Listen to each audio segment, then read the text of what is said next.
Attention, à l'heure où il enregistre, nous en sommes à 496 abonnés, autrement dit, il n'en manque encore plus que 4 pour atteindre le chiffre de 500 et pouvoir envisager la rémunération par YouTube me concernant. Quant au partenariat, pour cela, nous en sommes à la moitié, car il en faudrait 1000. Je compte donc sur vous et pour bien faire tourner cette chaîne. Merci encore et on va commencer. Bienvenue, imprudent mortel. Il y a 15 jours, j'avais raconté l'histoire de l'Ankou, ce valet de la mort dans les légendes bretonnes. Saviez-vous qu'au XIXe siècle, quelqu'un s'est pris pour son incarnation? Alors approchez-vous du feu et asseyez-vous, et écoutez l'histoire cruelle d'Hélène Gégado.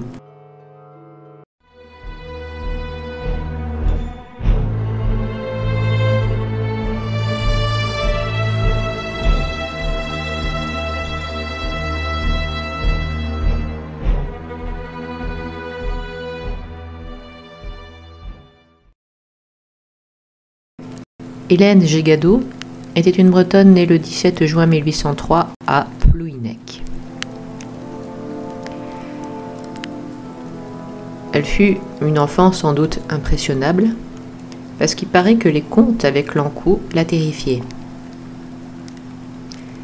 Pourtant, elle aurait dû savoir qu'on ne peut le devenir que si on est le dernier mort de l'année, mais curieusement, pour surmonter son trauma et sa peur de la mort, commune à beaucoup de gens, il est vrai, Hélène Gégado en devint en quelque sorte l'incarnation, ce qui peut sembler étrange. Vous allez comprendre dans peu de temps.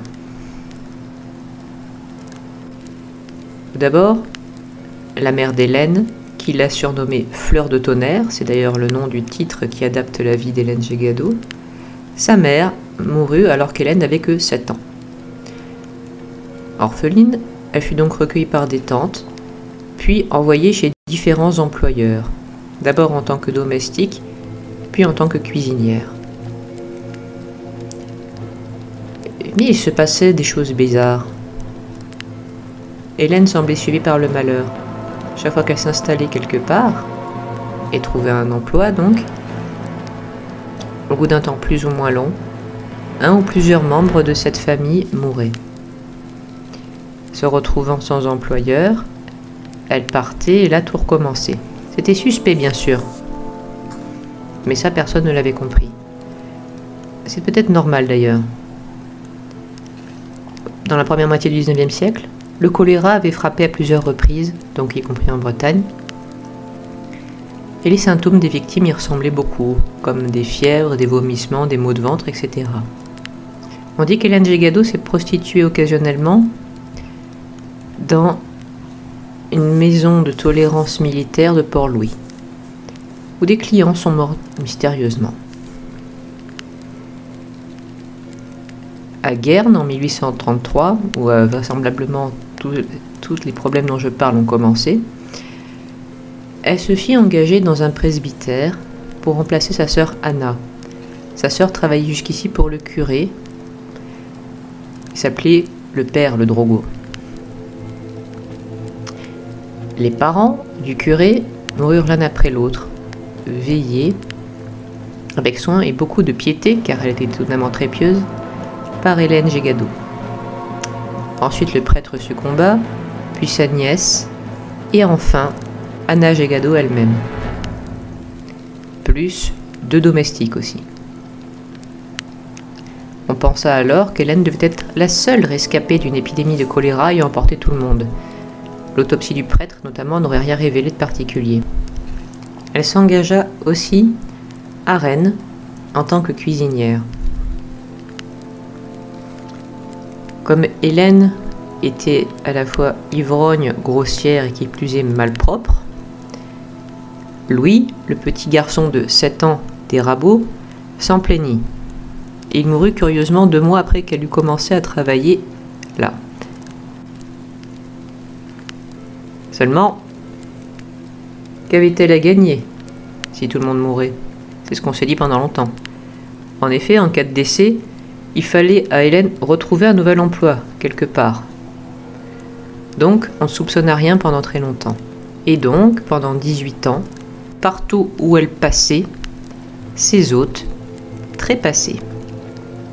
On dit que la mère et la grand-mère de la famille Arabeau tombèrent malades. Mais ce fut tout ce qui se passa. On la renvoya finalement parce qu'elle avait volé des bouteilles de vin. Cela lui arrivait aussi d'être envoyée seulement, entre guillemets, soit parce qu'elle avait volé de l'alcool, plus souvent c'était ça, à cause donc de son addiction, soit parce qu'elle s'était montrée grossière. Dans une autre famille de Rennes, les Ozanne, ce fut le fils Joseph qui mourut brusquement. Mais Hélène perdit son emploi de cuisinière parce qu'elle avait volé de l'eau de vie et qu'elle s'était montrée de nouveau grossière. Elle travailla à l'auberge dite du bout du monde, place Saint-Michel, où une servante mourut. Il y a aussi encore quelques morts suspects parmi les employés. C'est là que des médecins décidèrent d'alerter le procureur de la République. Et en juillet 1851, les enquêteurs arrivèrent chez le nouvel employeur d'Hélène Gégado, un avocat, Bidart de la Noé. 2 semaines après l'arrivée d'Hélène, Rose Texier, une domestique, tomba malade et mourut peu après. Une remplaçante, Françoise Juriot, arriva, tomba malade à son tour, mais elle rentra chez ses parents pour se soigner. Il y avait une autre servante sur place, Rosalie Sarrazin, mais elle mourut aussi. Des gendarmes, soupçonnant finalement quelque chose, se présentèrent chez les Bidart de la Noé pour interroger Hélène qui s'exclama aussitôt « Je suis innocente », alors qu'on ne lui avait encore rien demandé. Il va sans dire que cela la rendit encore plus suspecte. Les vomissures de Rosalie Sarrazin, la dernière victime, a été gardées et à l'analyse, on vit qu'elles contenaient de l'arsenic. On déterra d'autres corps de personnes qui étaient mortes dans l'entourage d'Hélène Gégado, et elles étaient intactes, ce qui était une preuve, en fait, d'un empoisonnement à l'arsenic, car celui-ci conserve les corps, ironiquement. On réalisa qu'elle avait tué bien d'autres gens au-delà des Rennes. Mais, à ce moment-là du moins, Hélène Gégado persistait à se dire innocente. Son procès s'ouvrit en décembre 1851. Accusée d'empoisonnement, tentative d'empoisonnement et de vol domestique. On soupçonnait plusieurs assassinats commis dans le Morbihan, mais étaient prescrits à l'époque. Malgré son déni, il fut établi que pendant 18 ans, Hélène Gégado avait empoisonné ses victimes. C'était à la fois facilité par le fait qu'il y avait, comme j'ai dit, beaucoup d'épidémies de choléra et que les symptômes sont semblables à ceux d'empoisonnement à l'arsenic. Et aussi par le fait que Hélène était cuisinière la plupart du temps. On réalisa aussi qu'elle avait donc tué le curé Le Drogo, ses parents, sa nièce, 2 domestiques, mais donc, comme je vous le disais, sa propre sœur, Anna, et même l'une des tantes d'Hélène Gégado. On la jugea pour 5 crimes, mais on pourrait estimer qu'elle avait tué environ 80 personnes. Cela comprenait des enfants, des curés, des domestiques, les beaux-parents du maire Doré, les parents du médecin de Locminé ou le fils du maire de Pontivy. Et là, je vous entends vous demander pourquoi. Et c'est là qu'on a été embêté. Impossible de mettre le moindre mobile. Le 14 décembre, Hélène Gégado fut condamnée à mort. Comme elle était néanmoins très pieuse, comme je vous l'ai dit, curieusement, elle se confessa à un abbé et avoua ses meurtres, ce qu'elle n'avait jamais fait jusqu'à présent. Elle en a reconnu 36, mais comme je vous l'ai dit, ce chiffre est peut-être encore en dessous de la réalité.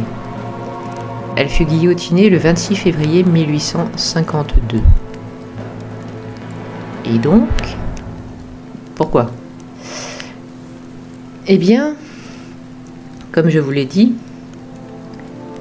il est semblable qu'elle ait été donc non seulement pieuse, mais qu'elle croyait fermement à l'existence de l'encou.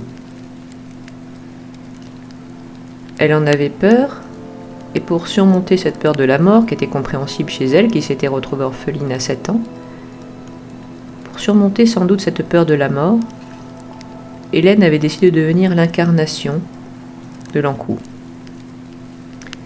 En gros, de frapper avant que celui-ci ne la frappe et ne frappe l'entourage. En effet, Hélène Gégado n'avait pas forcément beaucoup tué des personnes qu'elle n'aimait pas, comme le petit Louis Rabot, qui ne l'appréciait pas, elle avait fait savoir. Non, elle s'était débarrassée de quelques ennemis intimes, mais la plupart des gens qu'elle avait tués ne lui avaient absolument rien fait.